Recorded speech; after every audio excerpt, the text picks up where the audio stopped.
Welcome to the dumbest smart guy podcast on the planet. This is the Central Unintelligence Podcast.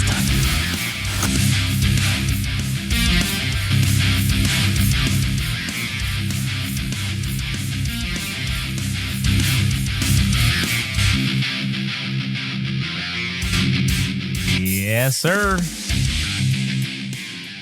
You know that sound. It means it's time for yet another episode of the Central Unintelligence Podcast. As always, my name's Josh. Here today with my good buddy Adam. Howdy. And I guess this is cause for celebration, or it's noteworthy at least, that this episode of the Central Unintelligence Podcast is episode number 20. 20 milestone achieved. We have made it to episode number 20. And I have to say, feels pretty fucking good. Feels good, man. Yeah, feels fucking great. Feels excellent. Feels as a matter of fact. goodman.mkv. Oh yeah, .mkv. What's the like WM, the Windows Movie Player video? WMA? Yeah. feels good PSP, dude. Yeah, feels good .psp. Oh man. Wait, is that right? Is that the Photoshop? No, it's PSD, I think is Photoshop. Oh, put Photoshop. Yeah. All right. Yeah, that's fucking awesome. But anyways, so on today's episode, we have a few things that we wanted to discuss. And one of those things, well, we'll say right off the bat, we're going to talk about this new thing called Disease X, which everybody's been fucking running their mouth about. And possibly some COVID-related things as well to that.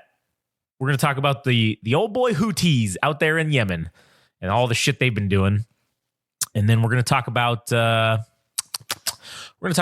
issue or a warning that had been issued, a notice to airmen, a NOTAM that had been issued, and what I think it is, but we'll get there. And then also on the docket we have North Korea. Just in general, I think just a general discussion about North Korea, and obviously they've been ramping up and doing their bullshit like we talked about last episode or the one before that with the fucking with South Korea. But we're gonna go a little deeper into it, and then yeah. So, anyways, did you have anything though that you wanted to discuss today? Oh yeah. What do you got? I mean, this isn't. Nobody can visually see this, but yeah. There's a subreddit called the Ukraine War Report. Okay, all right. Which is kind of firsthand videos. It's like people who are there, right? Yeah. Okay. Well, actually, there's different. There's a. Means of reporting, but yeah, right. I mean, it could be from like secondhand sources. Yeah. Okay. Yeah. Well, anyways, there's this aerial footage of.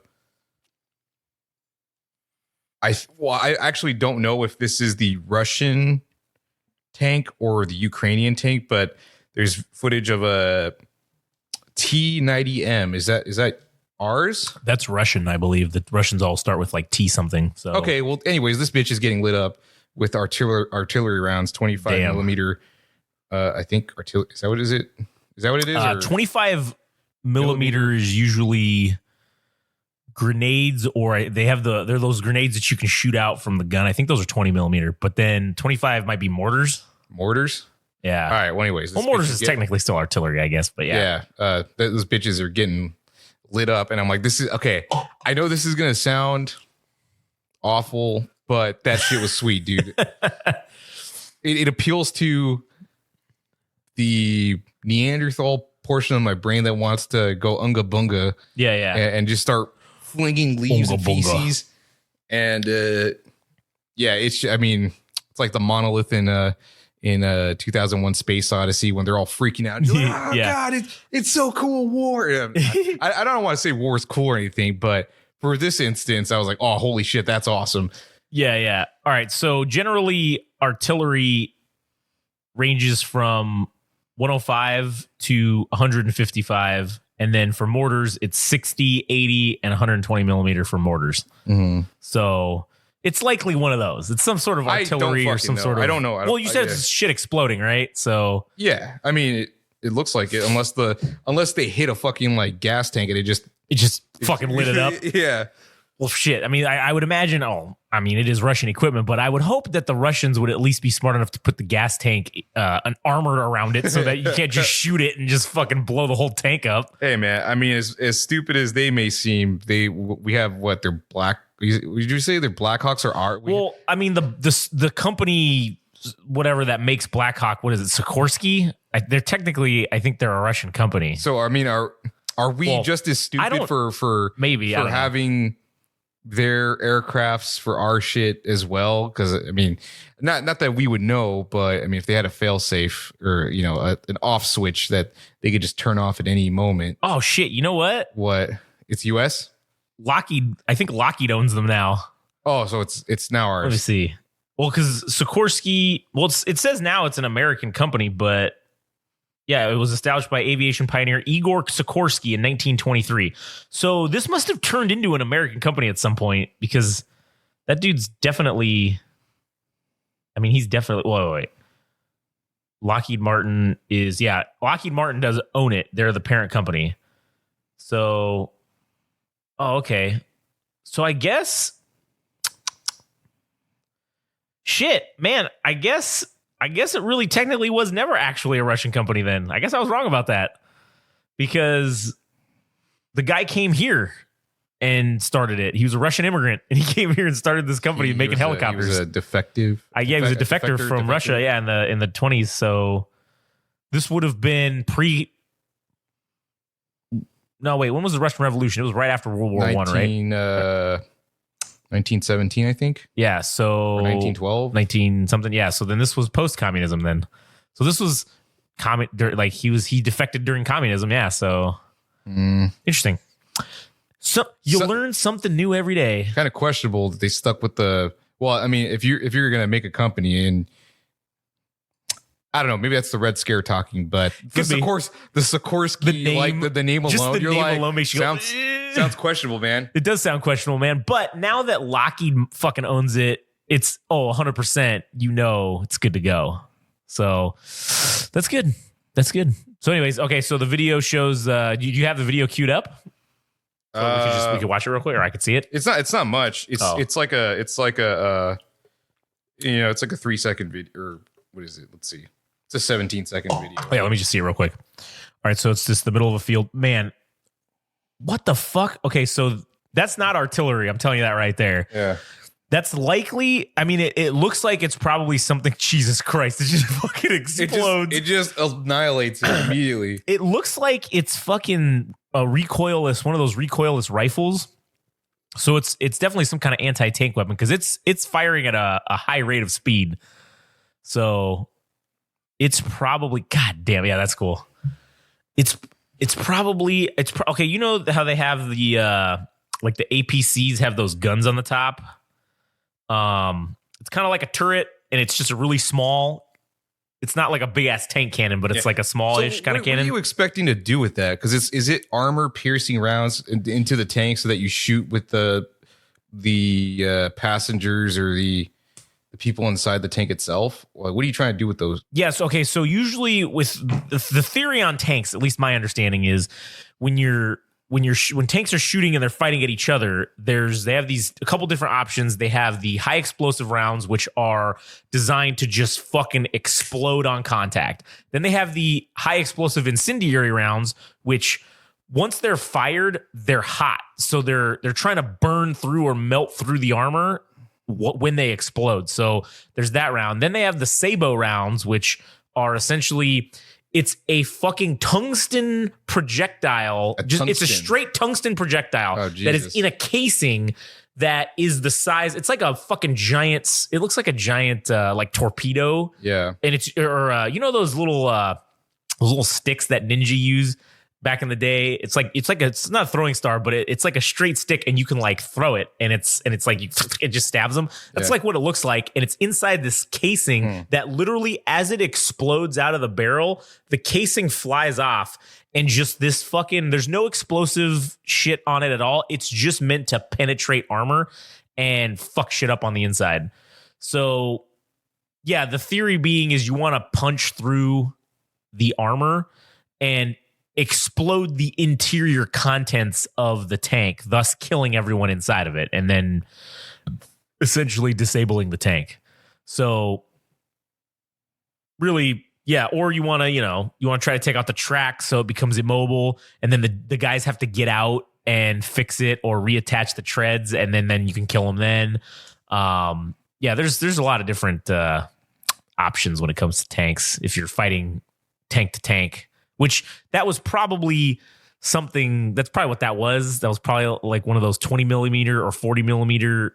It's like it's kind of, I guess it's just called a cannon, and it's got a magazine inside the little APC or whatever, and it just goes and it just launches those fucking projectiles until the shit that they hit blows up, basically. Yeah, I think I was listening to some radio station that does use news segments, and they were talking about France also donating, I think it was tanks as well. So it's like, if it's not us, at least somebody else is contributing to their efforts. The longer this war goes on, man, I mean, shit. I know what you think. There's an argument to be made that the Russians will be pulling out this one because consistently throughout history they have won in numbers.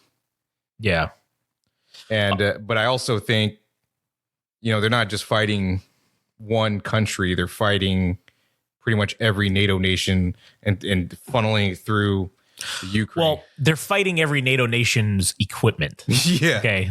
Because like I said, I still stand by that the Ukrainians don't have the manpower that They there don't is. either. I mean, dude, who the fuck knows how long Russia can hold on before they set themselves back because of how many people. I mean, who knows? I mean, it's got to be in the 500,000 range of people that died, right? So far on the Russian side, I don't know. Let me look that up. Let's see if there's an accurate number. It'd be cool to know how many total deaths have been in the Ukraine to every Russian death.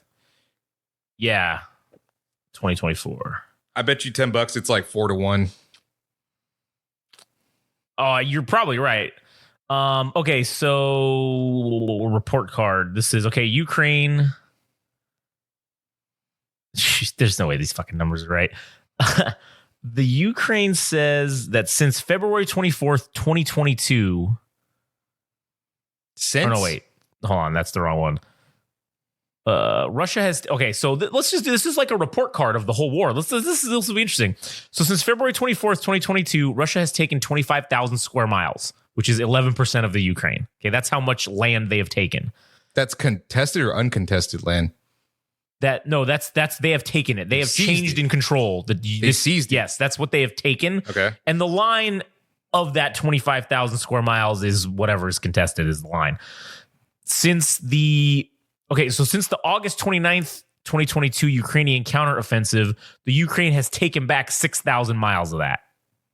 6,000 square miles of the shit that was taken from them. So total territory occupied, let's see. Okay, military casualties. Here we go. Russia, 200,000 killed, severely wounded, and missing. So this is the total number. So we don't know what the ones that are for sure dead, severely wounded, or missing. But I would say severely wounded is probably like you can count that as a death, essentially. So I think, if they're removed from the battlefield, right? That counts as being a death, I guess. And then also missing is they're probably dead. they're probably dead. So 200,000. The Ukrainians have 130,000 plus killed, seriously injured, and missing. So. Never it's mind. not actually 4-1. It's not even 2-1. It's like 1.3-1, I guess, right? No. You said what number? So it's 130,000 plus is what. So we'll just say it's 130,000. And what was the rush? 200,000. So 200,000. So for every one person that the Ukrainians kill, they're losing a little more than over 1.5 people. Yeah, essentially. Well, a little less than 1.5 people, I guess, technically. Less. Yeah. Which fucking sucks for them because, again, they have smaller numbers in general. Yeah. And that's where I'm saying eventually the line is going to be either someone else has to get involved and send the manpower, or the Russians are just going to keep going in. Jesus Christ, man. The Russians have lost 7,000 tanks and armored vehicles. That's to what? To Ukraine? The Ukraine's lost 4,900. Oh no, 2,400 tanks and armored vehicles. Now, with that being said, the Ukrainians, there's no way that they had the same or close to the same number of armored vehicle and tanks that the Russians had. The Russians had the largest tank and mechanized. They had the largest mechanized combat unit in the world. They were just in sheer numbers.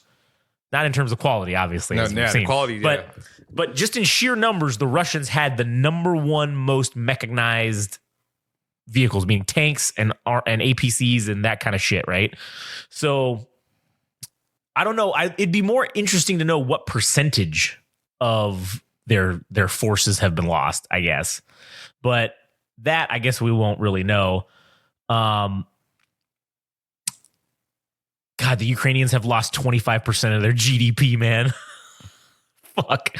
That sucks. They hit them in the wheat, dude. They did. That's what fucked them. Yeah. And I don't know what percentage of that means to their GDP, but they are the largest, or rather one of the largest suppliers. I think they're the largest, technically the largest supplier, because they're like 35 or something or 40% of the total wheat supply to the globe. Yeah, that's why their flag is blue and gold, because it's supposed to represent the wheat fields in the blue sky.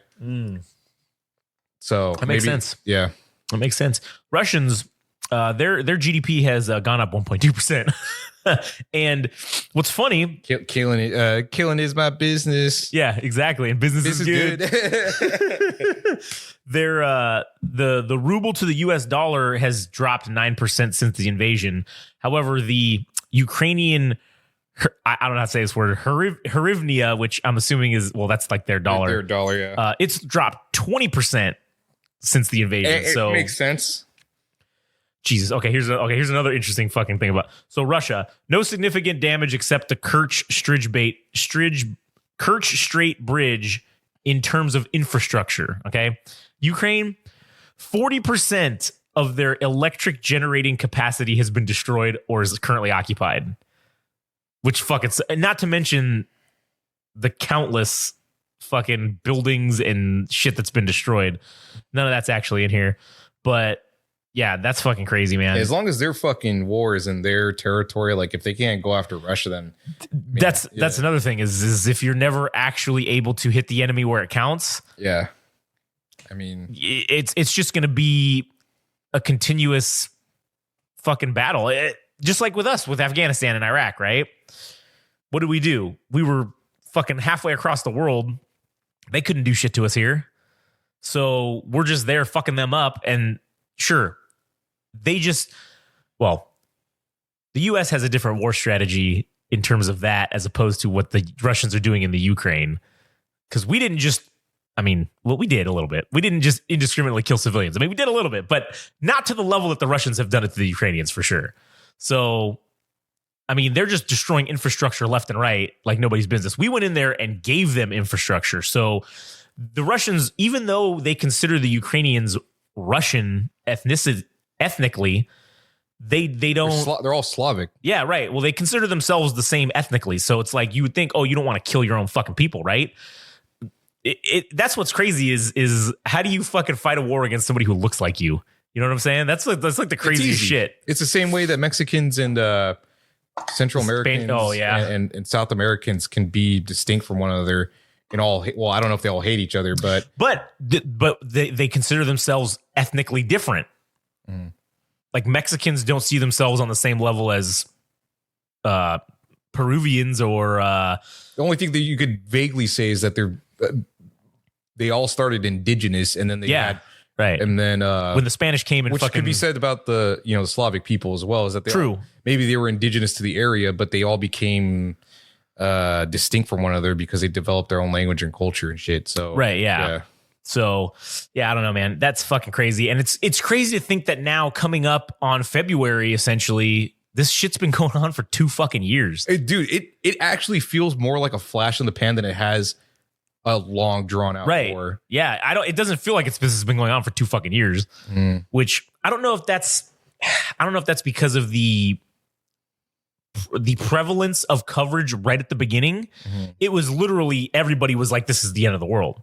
This is the beginning of World War III. Yeah. And then now it's been 2 years and they're essentially in almost like a stalemate at this point. Yeah. So, maybe because of the news cycle has dropped this off of the top story. And again, there've been a lot of other things that have happened that have overtaken it. Israel Hamas. Yeah, I mean, that's definitely for sure.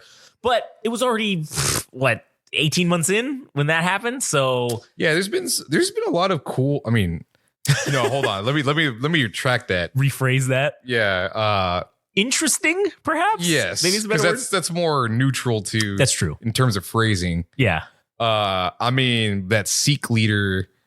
They got assassinated in Canada. Yeah. I mean, that's a whole other fucking. Yeah, that was interesting because it's like Canada is finger pointing at, India and saying, you guys took out the leader of the Sikh people. Yeah. When they were trying to create a referendum to have their own portion of, to carve out their own country within India itself. And now all of a sudden he's gone. Yeah. And they can't do shit about it because nobody respects Canada. Ultimately. Yeah. I mean, they're not in the Security Council. They're not us. They don't have the military prowess that we do. So of course India's going to be like, suck my ass. Yeah. What are you going to do about it? Yeah. What are you going to do? You got to come here and do something? Yeah. Do something. And yeah, it sucks because Canada can't really do shit about it unless they want to do something about it. But then you don't want to just start more shit. You don't. Yeah. I mean, because then with all the other shit geopolitically that's going on right now, it feels like it could be a domino effect. Oh yeah. If it, and this is the whole, just like the lead up to World War I, just like the lead up to World War II, it's everything slowly has been building over the last however many years. And it just takes one fucking little stupid thing potentially to just set the whole thing off. We thought, okay, yeah, Ukraine invading Russia. Oh yeah, that's for sure. Or Russia invading Ukraine. Oh yeah, that's it. This is the beginning of World War III. Okay, well that didn't cause it. Oh, this guy getting assassinated. Oh, that's something to start. No, that actually didn't do it. Oh, Israel and Hamas. Oh, that's definitely fucking. Oh no, that actually didn't do it. And now, as we're gonna get into later, this thing with the Houthis and the Iranians fucking shit up over there in the Red Sea, and that's a whole nother thing that is potentially a catalyst for a global conflict, basically. Because the lines, as I've said in the past, I feel like the lines have been drawn of who's going to be on what side, and it's kind of to do with all these economic alliances and whatnot. Yeah, I feel like that's kind of the beginnings of it. So, hold on, I think the cat's meowing. Let me pause it real quick. Okay. All right. Now we're back. The fucking cat was meowing like a motherfucker, so I had to go let him out or let her out. But anyways, what was I saying about the domino effect or whatever of something so stupid potentially being it? And it wasn't any of these big things. So who knows what the fuck it's going to be or when it's going to be, really? Yeah. Well, are we, what the fuck were we on about? Well, we were on about Ukraine and that's what we were originally talking about. Oh, right. So are we transitioning over to the Houthis? Yeah, I think since we started talking about that, let's just transition into that. All right. So let me write down the timestamp real quick of 24 minutes. Yeah. Houthis. Okay, so the Houthis, right? So a lot of people don't, I guess to give greater context, we did a whole episode in the past about the difference between Sunni and Shia Muslims and all that stuff, right, with the Middle East. And then, essentially how the Iranians consider themselves, ethnically Persian, not, Middle Eastern or whatever. They consider themselves to be better than everyone else. So to give greater context, with Hamas is a proxy of kind of a loosely affiliated proxy of Iran, right? The Houthis, which are based out of Yemen, are another one of these proxies that are affiliated with Iran. Iran funds them. They give them money. They give them weapons. the overarching theme that they all hate Israel. Correct. Yes, that is the thing. Well, much like the hate binds them together. The hate is their motivator. Yeah. And so where everybody was saying and talking all this shit about when Hamas did the whole thing with Israel, oh man, now Iran's going to have to get involved because Israel's fucking up Hamas and all this stuff. The one thing that nobody really, I don't think, understands is that, yes, while they are loosely affiliated with Iran, and yeah, they get a little bit of money, the Iranians don't give a shit about them because, as we have talked about before, the Iranians are, wait, let me just sure I got this right. I think they're Shia. Yes, wait. 90% Shia. Yeah. Shia. Iranians are Shia Muslims, and so Hamas is the opposite. They are Sunni Muslims, majority. So, and they also are not ethnically Persian like the Iranians are. So the Iranians kind of don't really give a fuck about them. They're just kind of, if we sacrifice this pawn, who gives a shit? No, we don't even really like them that much, is basically what Iran is saying. The Houthis are a little bit different because the Houthis are also Shia Muslim. They are bound in brotherhood essentially because of that same sect of Islam. Yeah, because they believe in the same sect of Islam. And the Houthis they go back to trace their lineage to essentially Persian descent somewhat. So generally the Houthis are irrelevant in the global stage, even in the stage in Yemen. Essentially, the Houthis have been mainly irrelevant. That's not true, though. I mean, they have been. Yeah. Now, since the whole thing has happened with Israel, Iran has taken this opportunity to say, hey, brothers, we're going to be sacrificing these shitheads down here. So this is a perfect opportunity for you to also harass, now that the United States has sent 2 aircraft carrier groups, all this shit over there into the Middle East.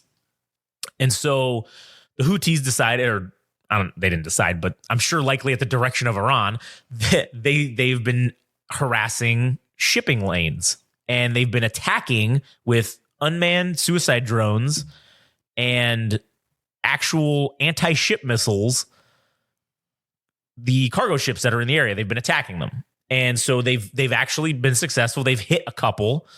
They have caused, I saw this live map, which was the craziest shit I've ever seen. It was a live map of naval traffic throughout the world. And so when you go into that area around Yemen, which I want to look it up real quick just so I make sure I get the fucking right,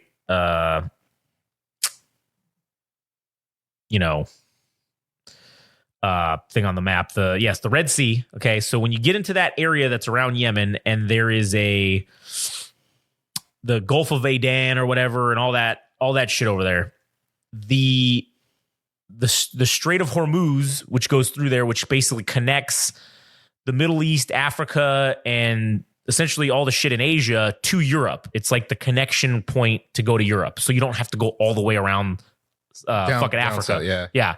So you see the shipping lanes, you see all the traffic going, and you see it. And then all of a sudden, once the first ship hits, it starts slowing down, gets hit, it starts slowing down.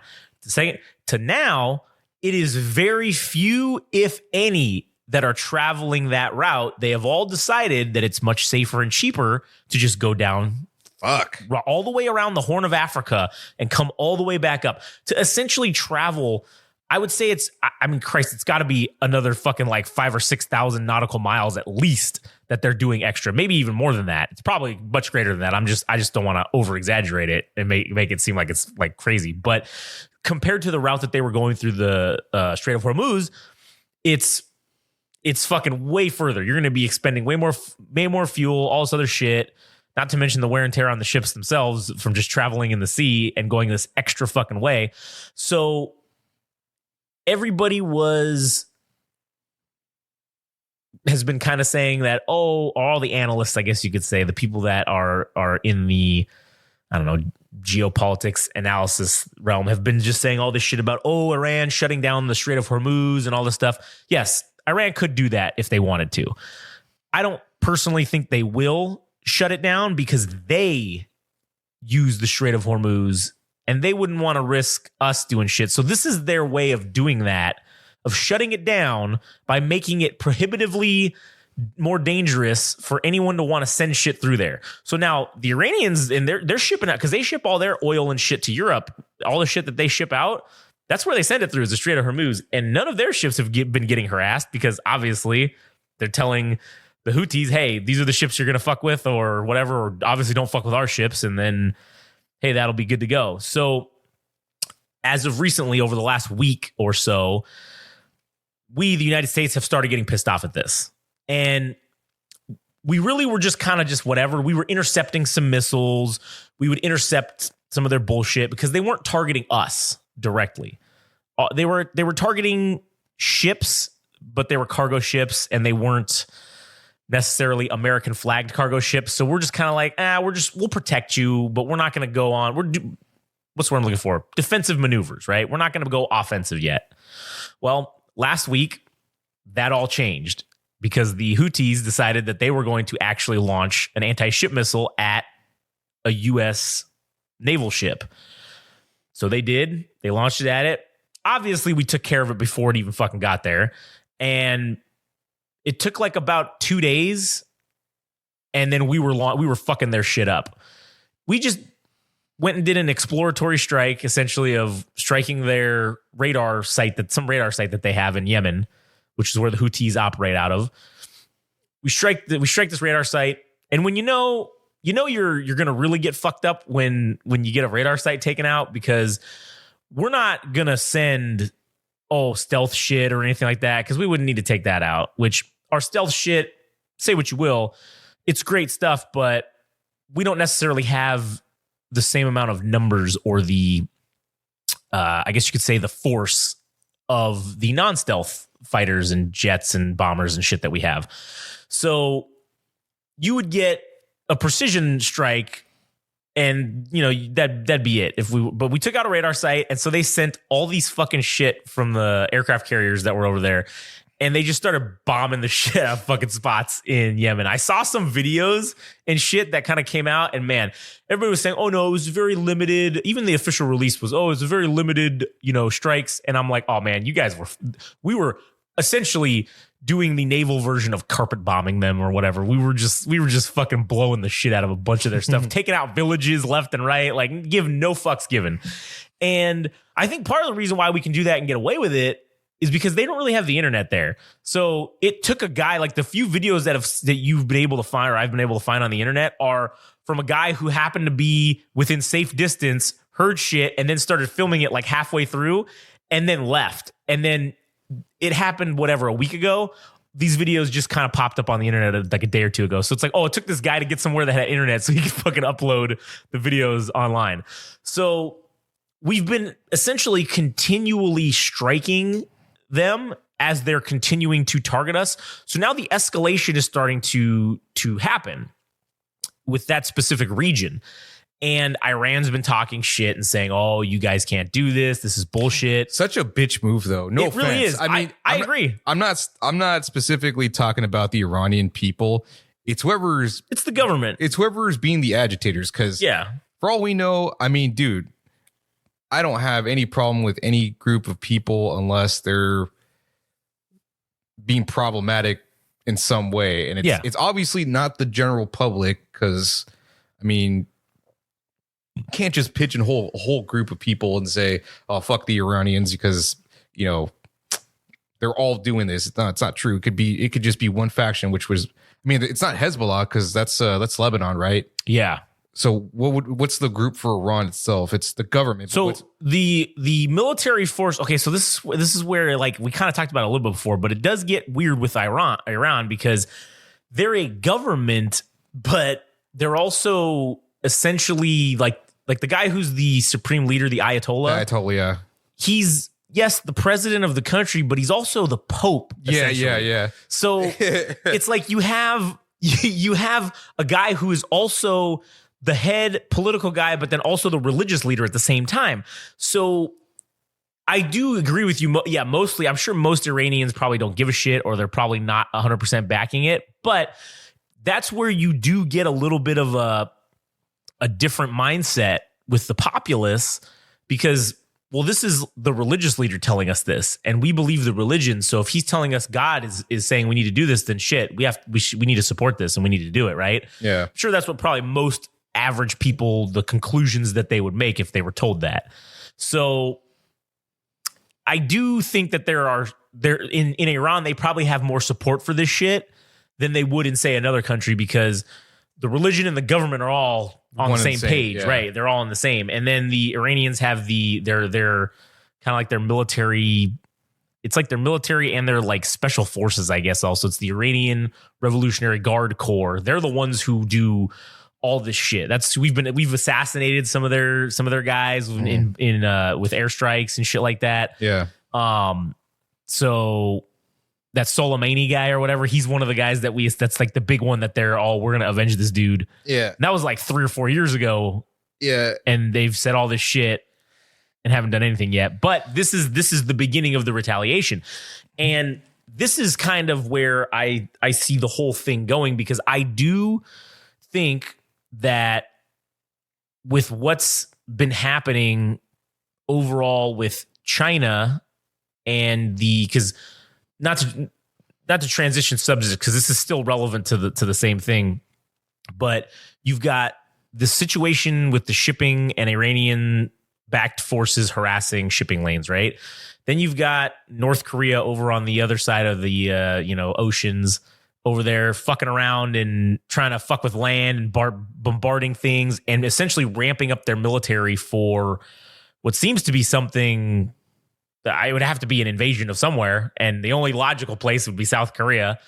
So you've got these two guys doing this. You've got Israel having this issue that they're fucking having with Hamas. And then you've essentially got all these little proxy wars that have been going on in Africa between really us and the Chinese.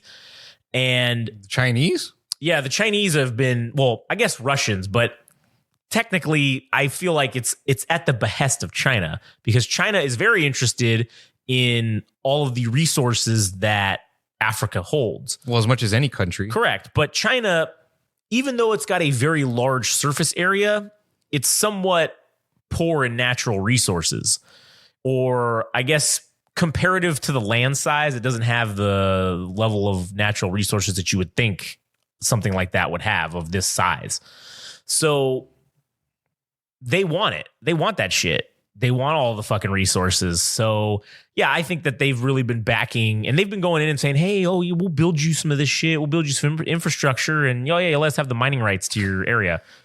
But anyways, with all this stuff happening, the escalation of Iran right now with this whole thing, they're trying to suck us in. They tried. I know they claim they didn't support it or they didn't know about it, but I don't believe that. Plausible deniability. Yeah. In terms of the Israel invasion, I think that was the first try. That was their first go of like, oh man, we know the Americans will come to their aid and send military force. We did, but we haven't used it yet. And I think they said, oh shit, well, that didn't work. So what are we going to do now? And now here 4 or 5 months later, it's come to the point where they're like, okay, let's start fucking with the shit. Let's start fucking with the shipping lanes. Now we're doing that. Okay, now we have responded. They have kind of poked the bear where now we're doing something about it.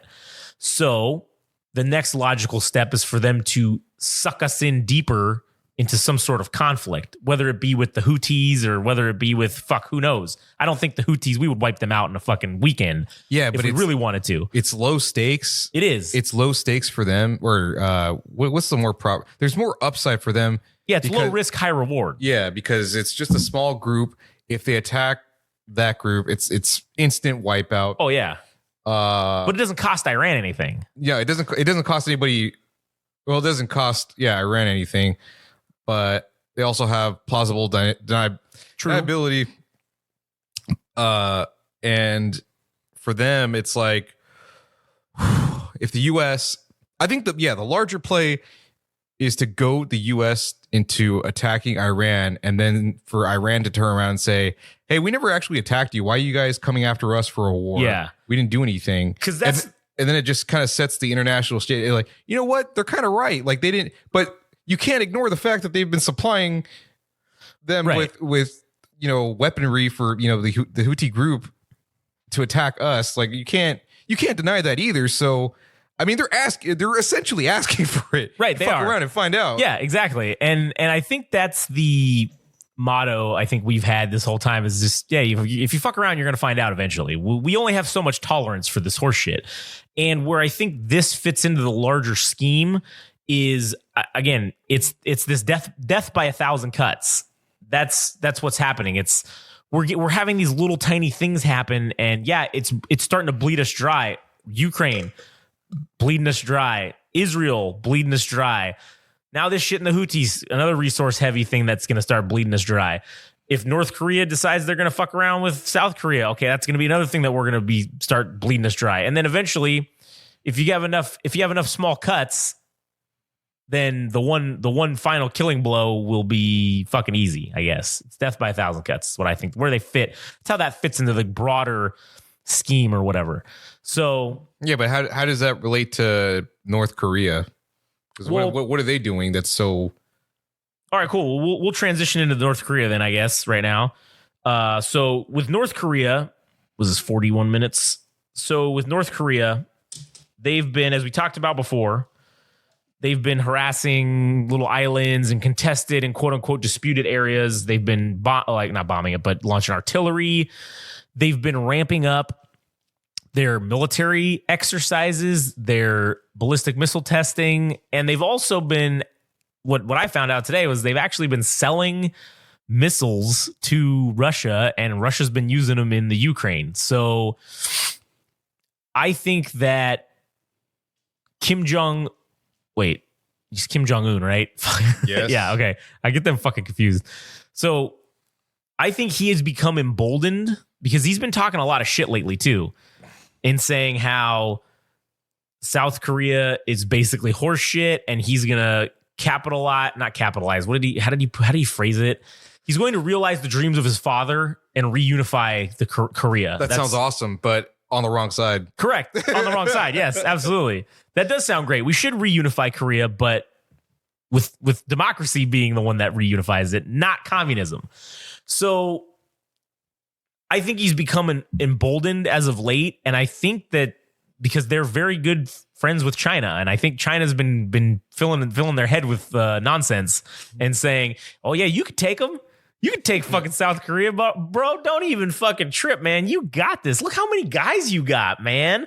And really, if you look at it, just the special forces alone of North Korea, they have like 250,000 people in their special forces division, which granted, sure, maybe one of their special forces or maybe 10 or 20 of their special forces guys are equivalent to one of our guys.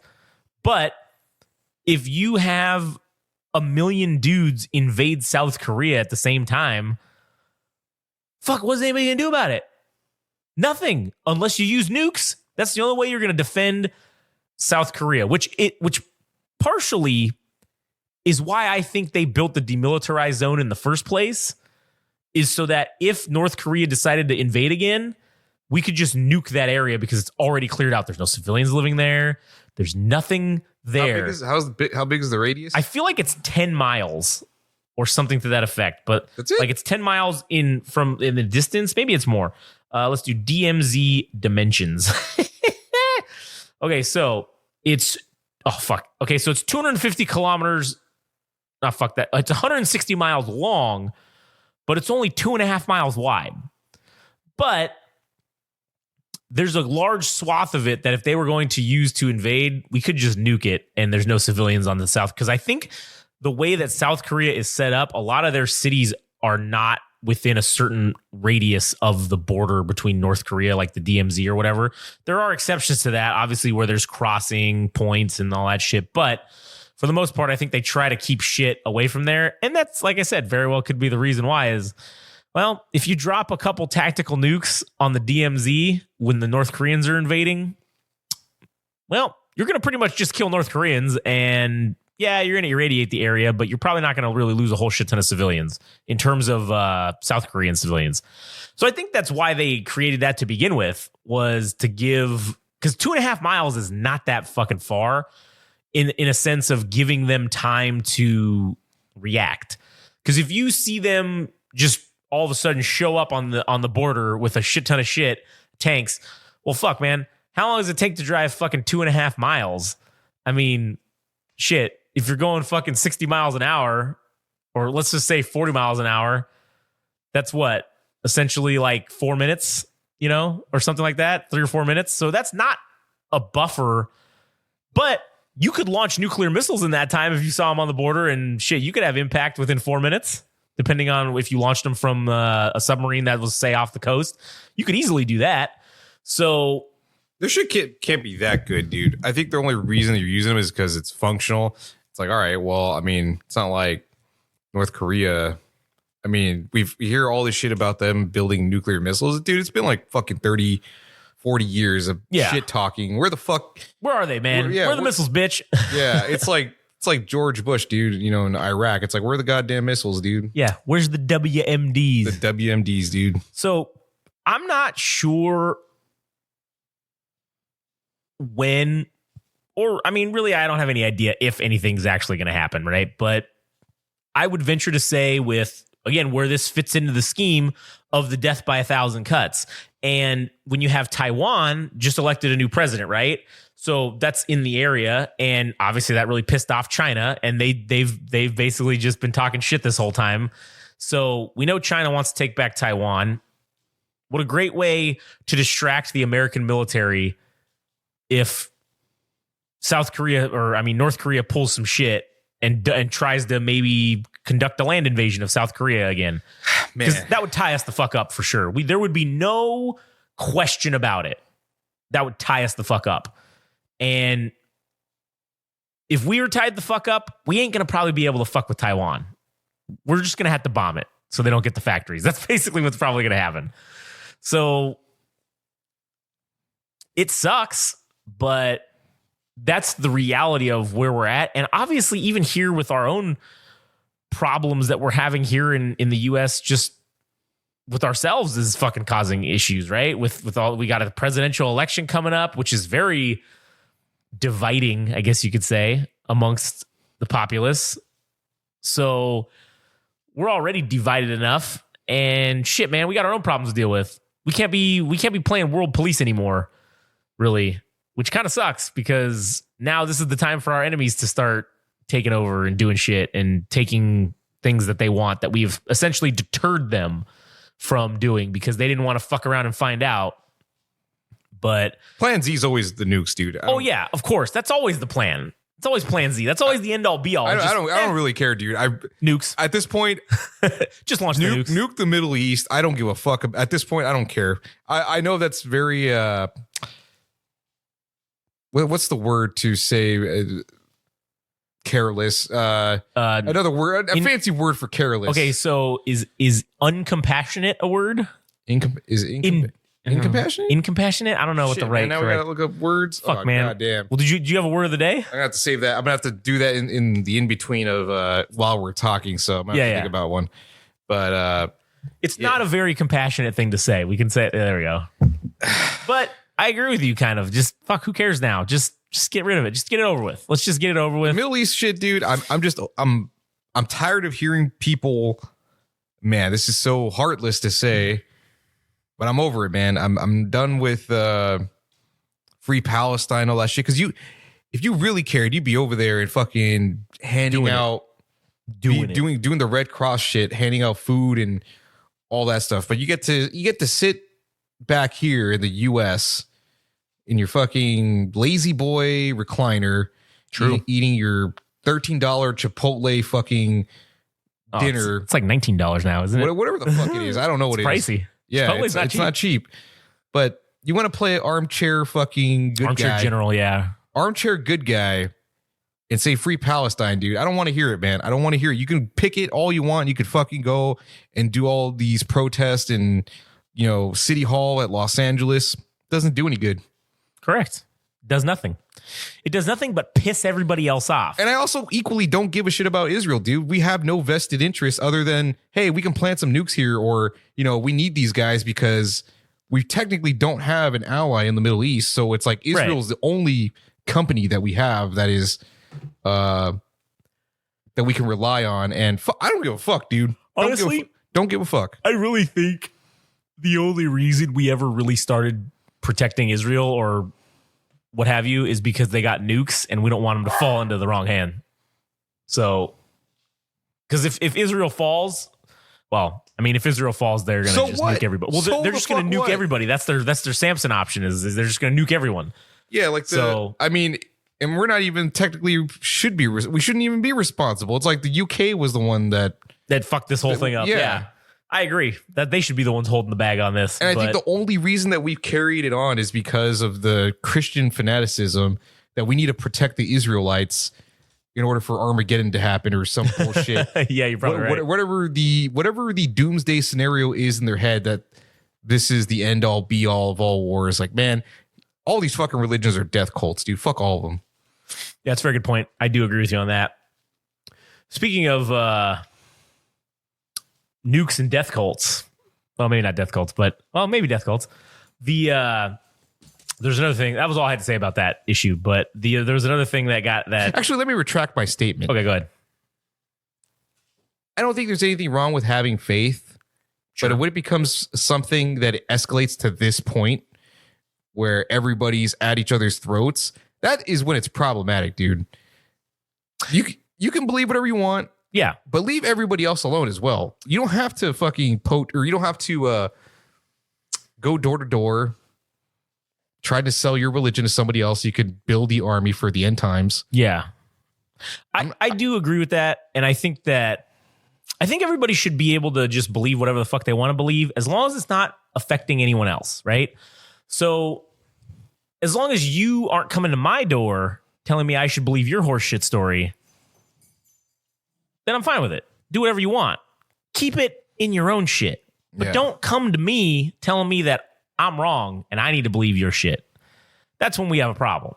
So, and I also want to attract that not to say I don't care about the plight of the Palestinians, because, dude, they have a pretty good case to say, hey, we were here first, and so do the Israelis. The Israelis have an equal absolutely stake in Jerusalem and all that shit. Because, I mean, as much as the Palestinians were there, it's like they were there too. And this is a thing that's been happening for fucking centuries and shit. And goddamn it sucks that we can't figure it out. And maybe it's never going to get figured out. And it's just a very hairy situation. And I think I overreacted, but still, I still fucking hate all this. And it's all bullshit. I don't want to say I don't want to talk about it, because I mean it has to be talked about at some point. But I'm not the one pretending to be a fucking virtuous person either. That's true. We're not doing any virtue signaling here. Yeah. And I think we've been very good about not picking a side and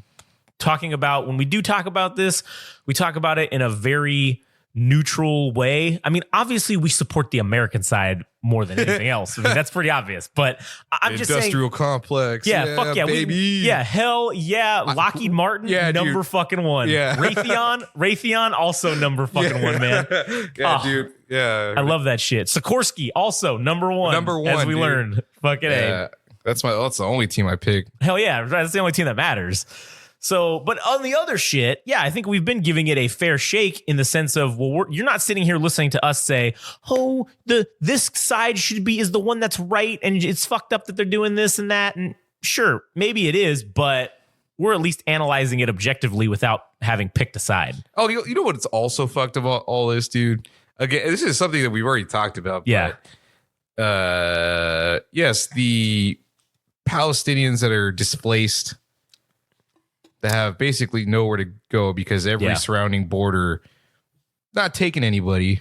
Right. Yeah. That's fucked up. Oh yeah. You were going to talk about the Egypt thing. The south. So the southern border of the Gaza Strip or whatever part borders with Egypt.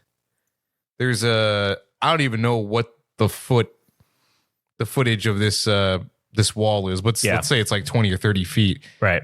But they're not having the Palestinians come in either. They don't want it because they know how fucking crazy and rowdy they get. So, and I'm not talking about the entire populace of the Palestinian people. It's the Hamas affiliated or the Hamas enthusiasts or even the Hamas directly involved. Related. Yeah.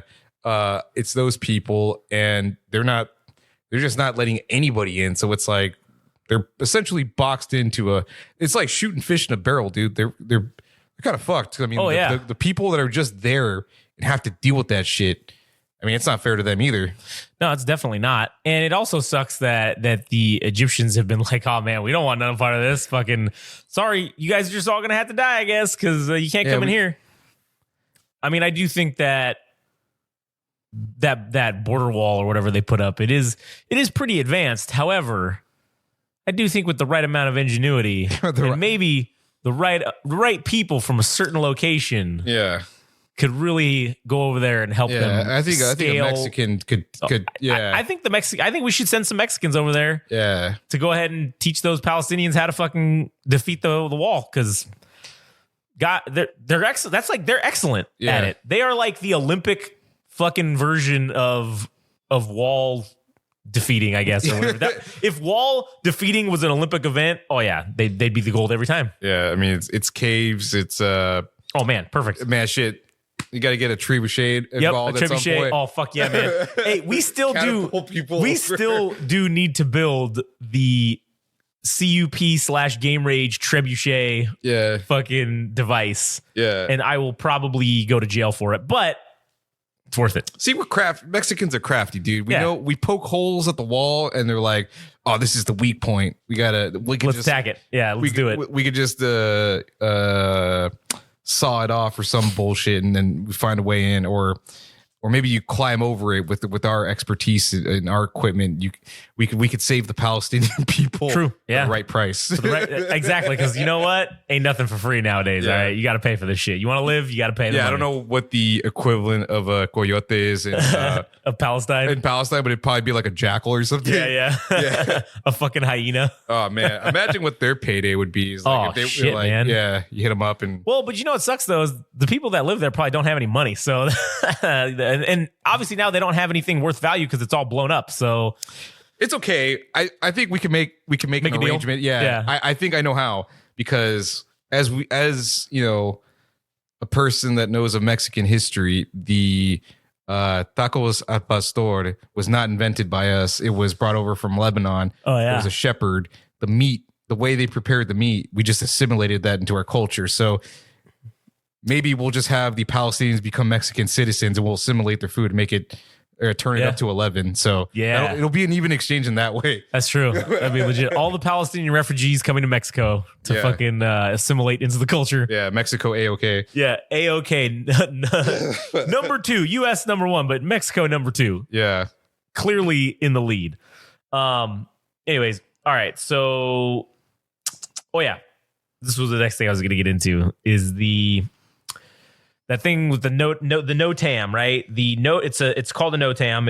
It stands for Notice to Airmen, and it is essentially if there's any kind of hazard or there's any kind of dangerous weather, or if there's there's the missiles flying over into the Ukraine, there's a NOTAM issued for that to avoid the area so you don't get accidentally hit by a fucking missile. If there's any kind of significant things happening, volcanoes, So they issued a NOTAM for, what was it called? It's in the Marshall Islands, but it's specifically this atoll called Kowalajian Atoll, which I'm probably fucking that up and saying it wrong, but whatever. And they issued this NOTAM from, I think it was January 7th or 8th, all the way to I think January 31st. Where are the Marshall Islands? They're like in the they're in the South Pacific, I want to say is where Fiji or some shit. Yeah, kind of like around there. Let me just Google it. Marshall Islands on the map. They're above Australia. Okay, so Marshall Islands. Oh man, that was loud. Whatever the fuck that was, something blowing up. They're northeast of fucking Australia. Okay. So the Marshall Islands in the past is kind of where we've tested out a lot of our nuclear weapons or our atomic weapons, I guess. And so one of the things that they issued this NOTAM for was, the only thing that they issued it for was for what they were considering dangerous radiation levels. And it says in the thing, likely of which are likely to cause loss of life if you fly through this area. You'll die. You're going to die from the radiation.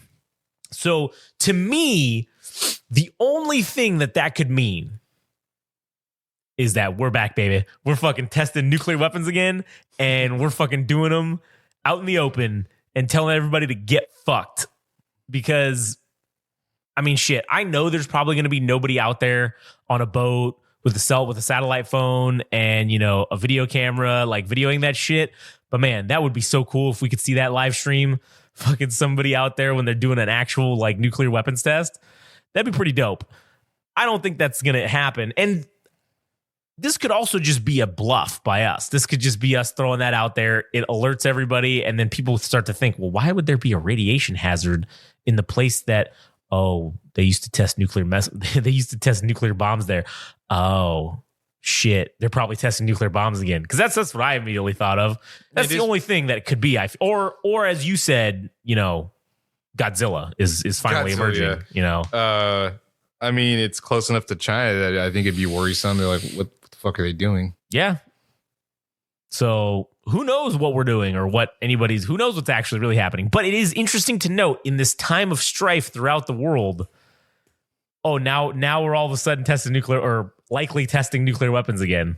Are there actually people at the Marshall Islands? I don't know that. I think maybe there are. Well, maybe not, because we used to test there. So Marshall Islands population. Yeah, there's 45,000 people that live there as of 2021.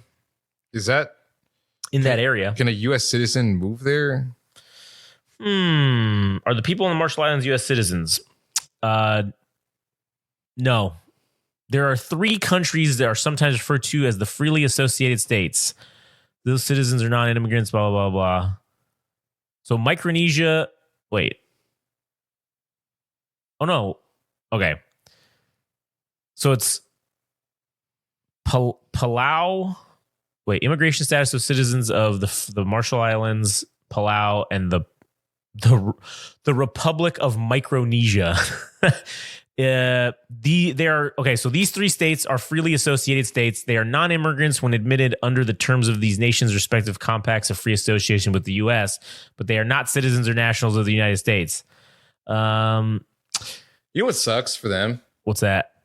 Is that the U.S. probably approached them and they're like, hey, we can keep you safe from everything that happens in the world, but we've never had any problems to begin with. Yeah, but you're going to have problems. But yeah, you brought that. Like you started that. Like you're the U.S. You make problems, and they're like we never asked for this. Yeah, exactly. Well, the people that live there are given an automatic indefinite work authorization in the United States, so they could essentially work here with no limit forever. So they could come here and basically they're like a permanent visa. Yeah, if we were going to start testing nukes again over there, I'm sure we'd go to all these people and be like, hey. At that point, they just make them U.S. citizens. If that's what they would do. Yeah, they just make them U.S. Say, hey guys, this is what we'll do. We'll give you guys U.S. citizenship. We'll give you a place to stay for your trouble of giving up your home. But you guys provoked this. Like, yeah, we did. What are you gonna do about it? We said we promised your safety, but we didn't save you from your problems or the problems that we brought on to you. Yeah. We just saved you from, yourself. Yeah. So yeah, who knows what the fuck. And then real quick, one thing I forgot to mention back about the Houthis. Going through that whole area of the Strait of Hormuz and the Red Sea and all that area, there is a shit ton of undersea internet cables that go through there. Okay. And one of them is the largest connector of the internet from Asia to Europe. So if something were to happen and that were to get cut, now granted, here the communication between us and Europe is fine, and us and Asia is fine because ours are all the way over here. But it would be impacting basically the entire European or the Eurasian continent. Essentially, would lose out on potentially internet. Oh God, dude! What are they going to beat off to then? They won't have Mia Khalifa and Pornhub anymore. That's true. Well, playing StarCraft will just get a hell of a lot easier if the Asians are taken out of the equation here. And if you also take out the Europeans too, man, we don't have to worry about anybody on crazy Russian hackers on Fortnite or, really anything at all. We would be set. That would probably be the best thing that could ever happen in terms of us. So I'm in favor of them cutting this fucking internet line. Fuck them. Get the internet out of there. So, but yeah. So that was just backtrack on that. And then, do we have any updates on the Miami situation? Oh yeah, actually, well, I mean, we do in terms of there has essentially officially there has been no video footage come out of this. There has been no security camera footage, no people on cell phone footage. Nothing has come out. No one's even talking about it. There's been a couple people that have come online, which you don't, again, who the fuck knows if they're telling the truth or not? We will never know. But they're coming on, they're wearing masks, so their identities is still anonymous. And they've given accounts of, oh yeah, it was these 10-foot tall beings that were phasing in and out of reality and all this crazy shit. So just a few days later, the Miami Police Department puts out this Instagram post of them talking about something to do with some kind of safety bullshit. And the whole fucking time there was this little alien that they put in there that kept sneaking into the back. And it was like a digital, thing. And he would it was clearly fake. And then the guy like interacts with it at the end of the video. And it's just like, come on, you guys, really? Did you guys need to fucking do that? Now you're just adding more fuel to the fucking fire. It is strange that there hasn't been anything come out. Even the people that were talking about it saying that they didn't hear any crazy shit with fireworks or whatever that was these kids were allegedly supposed to have done. So I do not believe the official story whatsoever. I don't know if it's fucking aliens, but I don't think what they're saying happened is what happened. I don't think that it was kids with sticks or fireworks fucking doing shit. So, yeah, the ongoing. I don't understand what problem. Everybody else is cool. Yeah, I don't know. But you should threaten them. You gonna go back to the dog pound, you fuck. They don't understand that. But anyways, so yeah, I don't know. I don't know what the real. Who knows if we'll probably never know what the real story is. Everybody knows the real story. The real story is that yes, in the Pop-Tarts Bowl happened. Correct. And I'm very suspicious of the fact that the timing between the Pop-Tarts Bowl, in which a sentient pastry was murdered and eaten. Yes, and cannibalized by people at the very end of the festivities. Correct, yeah. For all we know, this was an act of diplomacy between the sentient Pop-Tart race, or sentient pastries. And now they have engaged in potential battle with the Miami situation. That is my personal theory that oh yeah, no, I definitely believe you, and anybody or agree with you. Anyone who has any images or videos of this, because I've heard a couple accounts. I mean, think about it. Everybody's describing these things as 10 feet tall. It kind of fits the description of the Pop-Tart person. Right, yeah.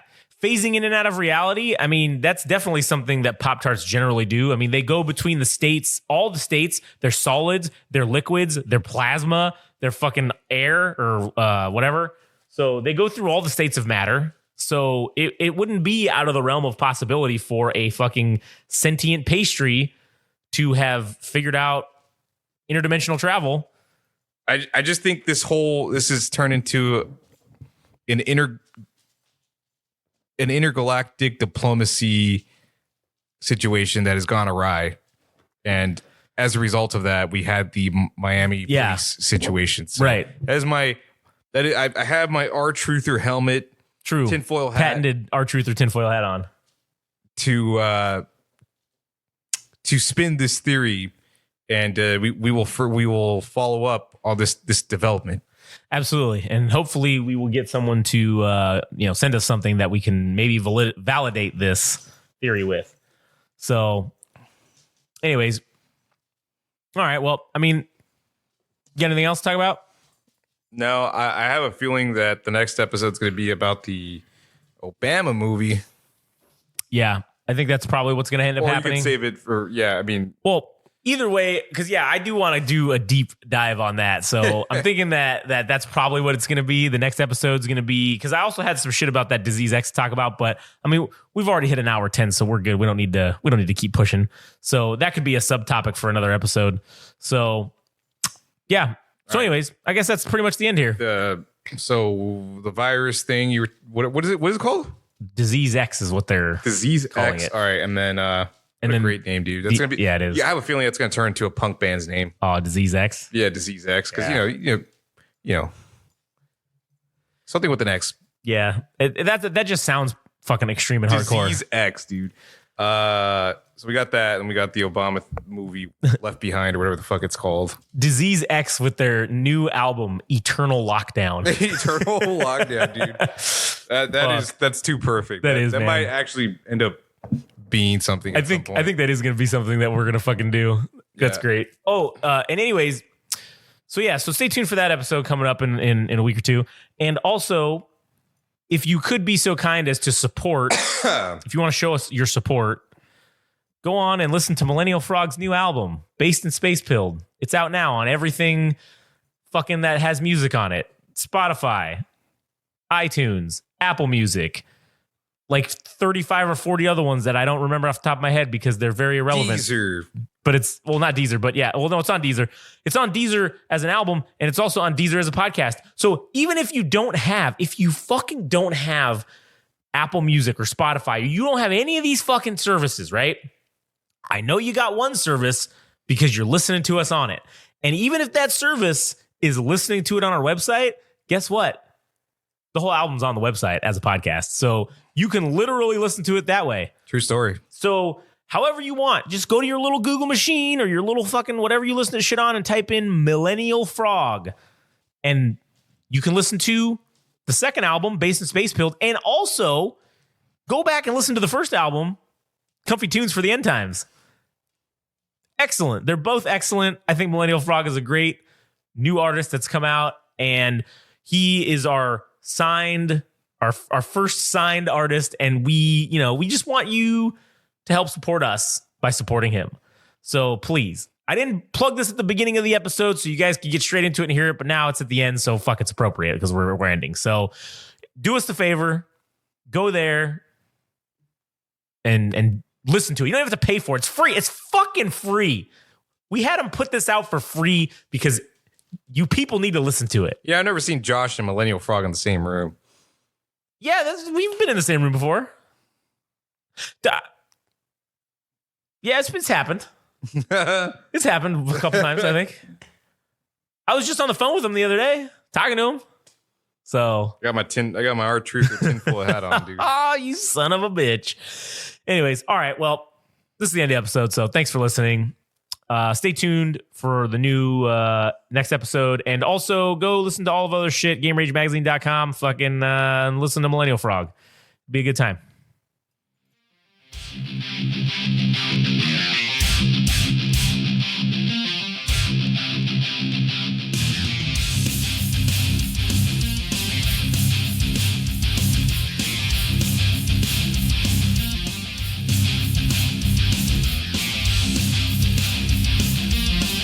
That was the latest episode of the Central Unintelligence Podcast.